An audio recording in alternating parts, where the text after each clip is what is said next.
And painting narrative paintings actually before I went to art school back in the mid 60s when I started painting. And then after art school, I sort of rejected a lot of what I learned and just pursued my own vision of what I wanted to paint. It seemed important at the time, and amazingly, 50 years later, I have to admit, these are my most important paintings. There's probably 50 or 75 of them. I still have quite a few of them, and they've always seemingly been the most expensive paintings. This painting is called O Zero Flat Sable, which is the label on a brush, a sable brush I used that I just fell in love with, sable brushes at this point. So I dedicated this painting to that process. The imagery is complex. I love the wallpaper. I love the saws in the background. I especially like the striped chair that I picked up and used many times.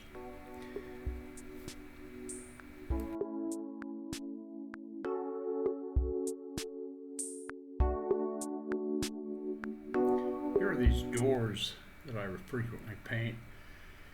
They were left over from an apartment I lived at in college. That's me in the cowboy hat. I bought a Tom Mix Stetson hat one time. And then the woman dancing out of my life is April May, and the name of the painting is April May. And there are these judges, these shaman over on the other side.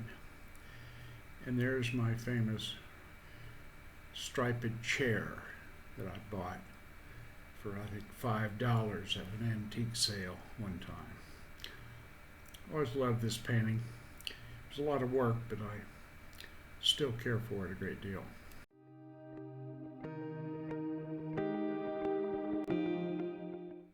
This painting is named Santa Fe. I used to love going to Santa Fe, lived down there for years, but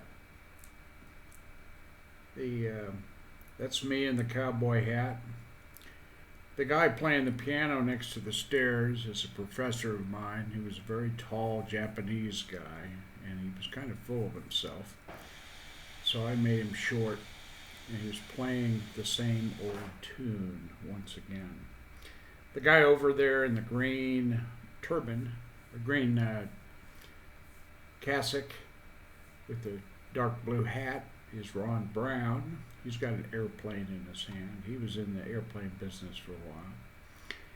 Then over on the left side is the king of art, and he's walking out. And the two guys below him there are people that are panning for gold. And then behind him are a couple more shaman, judges of the whole event. Then up on the upper part is April May again, being windswept because the trumpeter is blowing a loud tune. The trumpeter is my mother, of all things, the person who taught me a great deal about art and got me going in this direction.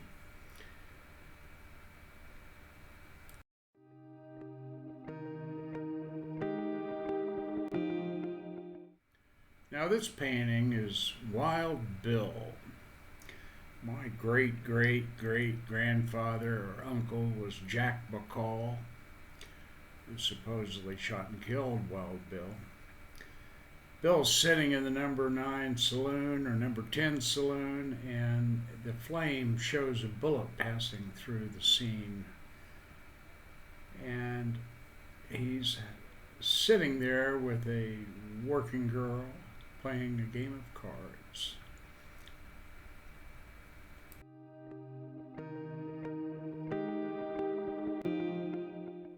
This small painting is called Uncle Jack, and it relates to the previous painting, my great-great-uncle, great-great-great-grandfather who shot and killed Wild Bill Hickok. He's playing cards with his trollop. As you notice, the flame is dancing to the left as a bullet races through the scene.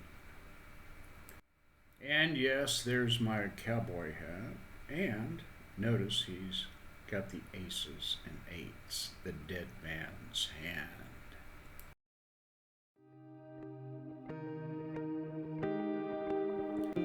This painting is called The Hat Makes the Man. I was very influenced by a 90-year-old guy I got to know that actually knew my father many years before. And he always would hold his hand out to shake somebody's hand by holding it up very high.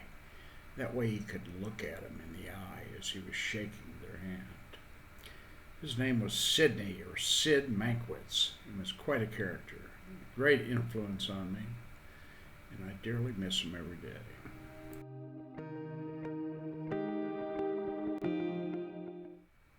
This painting is titled Finding My Way. That's me in the cowboy hat, and the guy over on the left holding the square is an old friend of mine who was always very linear. And then over on the right side is a guy in a white tux who's holding a fish because he's sleeping with the fishes. He's a friend of mine that was murdered, of all things. And then the guy on the floor is an attorney that I knew who was married to my sister-in-law, and he sort of fell down and fizzled out. Then up the stairs, there's my April May character holding her batons. She was a majorette in high school. And again, the horned creature with the flame off to the left above my cowboy hat is my mother once again. And then the bird flying in the sky is my father, because I think he was reincarnated as a crow. I've seen many crows in my life that seem like they're trying to say something to me. My father died in 1984, and I dearly miss him. Finding My Way.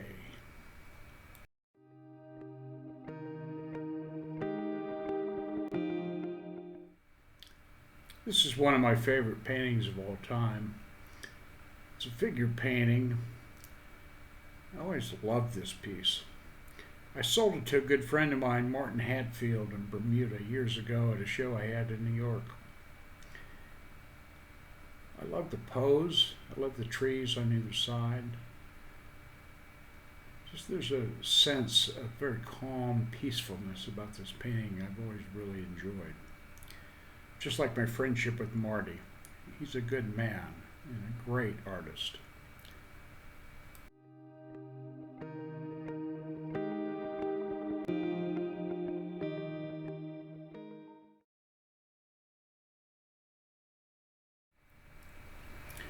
Here's a major piece called Essence, Presence, and Imagination.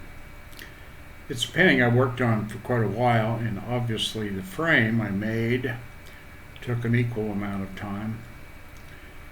I've always enjoyed this painting. It's based on some Italian Renaissance images. There's some close-ups of it. I sold the painting to a guy, and he had it for about 10 years, and then he returned it to me and wanted me to clean it and do some work to it, which I did. And then he really didn't have a place for it anymore to show it. So he wanted me to try to sell it again. So I still have it. I'm still trying to sell it again. It's really a magnificent painting, and really one I think is one of my best. Here's a close-up detail of the centerpiece of it. It's based on a Bronzino painting. I always loved it. That guy up there in the top is a guy I was in the sign business with. He's got a maul stick. And the little guy next to him there on the left is my brother. He's carrying a slingshot.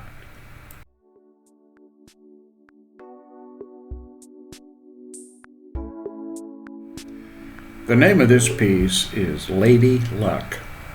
I went to New York in 1999 to find a gallery to give me a one-man show, which I thought was going to be impossible. And after 85 galleries and a week of walking around New York City, I finally found a gallery, Atelier International Art Group, who indeed gave me a one-man show at the end of 1999, which was a wonderful event. After I made the agreement with them, I drove back out to my sister's on Long Island. And I looked up, and there was the moon smiling down at me. And I envisioned that I was blessed by Lady Luck. And so I went back to Kansas City and produced this painting in reference to that wonderful event. Lady Luck.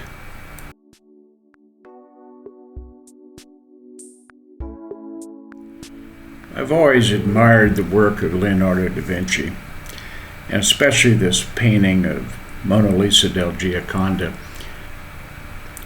which I've seen in the Louvre and looked at many times in books and pictures. I decided I would do a version of it, play with it, and put it in a scene of New Mexico behind her. And this was a lot of work. I probably worked on this painting for 2 or 3 months. I think it turned out okay. It's not as good as Leonardo's, but I still nonetheless enjoy it very much.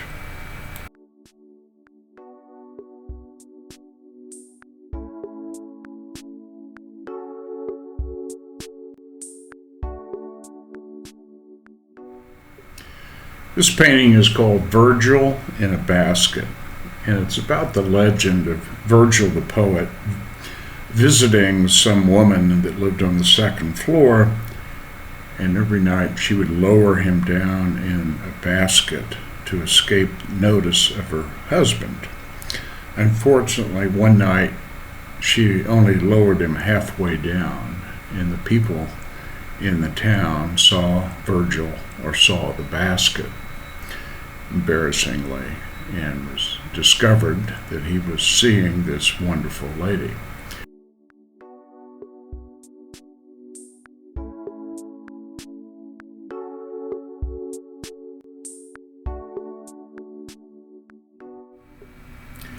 This painting is called El Peligro, or The Danger. And it's an interesting narrative painting. The 5 windows on the second floor depict the various stages of many of the relationships I've had with women. The first shows the first meeting and how they act, and then so on, till finally the end, they develop wings and fly off. Susie and I had this wonderful little Chihuahua named Violet Rose. She was just very loving. So I put her in this painting. That's her in the cap, and she's handing some clothes to these poor people that are naked just because she was so generous and so loving. And I thought that was significantly important to put into this painting.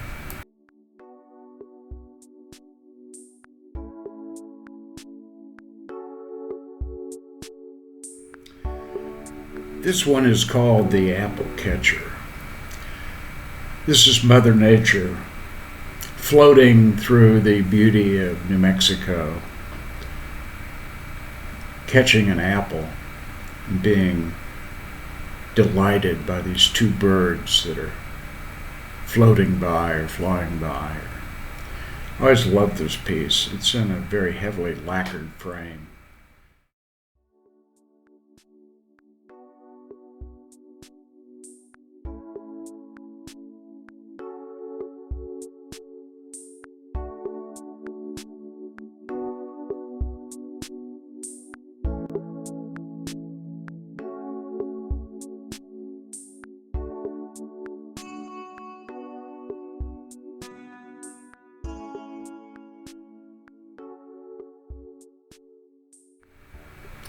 This piece is called The Discovery of Imagination, and it relates to the previous painting.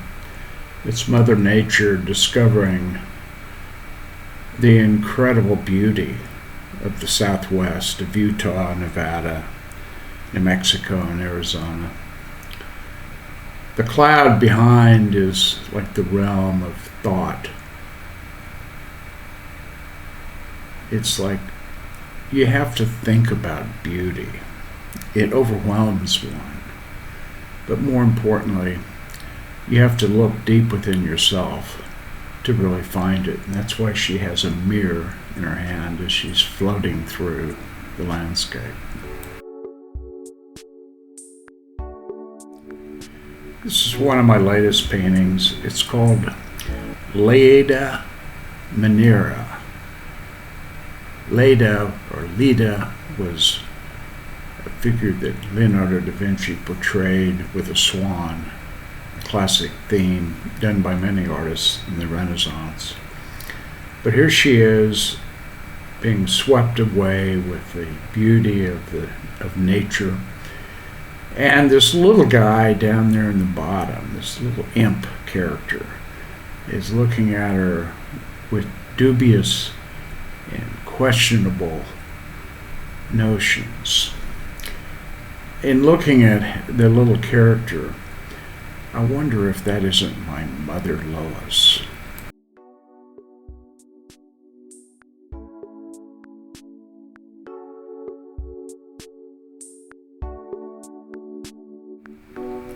Here is the latest piece I've been working on. I really don't have a name for it yet. I just call it the couch piece. I'll have a name for it once I think about it some more. The three wolves are originally done by a guy named Tex Avery, who was a cartoonist that did a lot of work. I think he developed Foghorn Leghorn and Droopy the dog and these crazy wolves. I was always fascinated by these lecherous looking wolves. And they're looking at this apple, sort of in lust. And she's catching the apple or reaching for the apple in this reclined position, basically based off of a Balthus painting I saw many years ago. And of course, there's the blue and white striped chair and the doors and the design in the wallpaper that I've used many times before.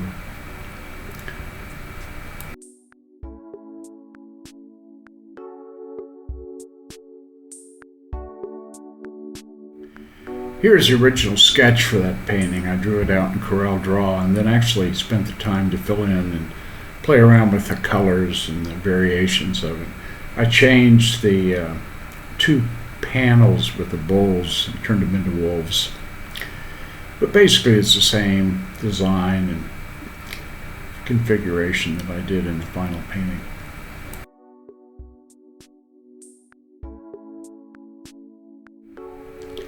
This has been an explanation of the insights and thoughts I've had about these paintings over the last 50 years.